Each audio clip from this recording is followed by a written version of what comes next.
UN Security Council has urged the military of Myanmar to release all detained political leaders and uphold democracy.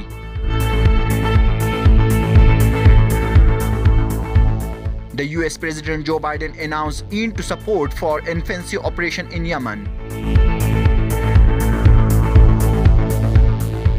The International Court of Justice said that it is the jurisdiction to roll out a bid by Iran to overturn US sanctions.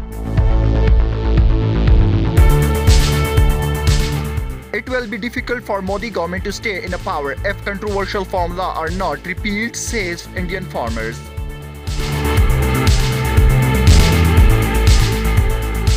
UK arrivals spent 10 days in hotel isolation. Pakistan stands united and resolute with Kashmiris and their legitimate struggle for self-determination, says Prime Minister of Pakistan.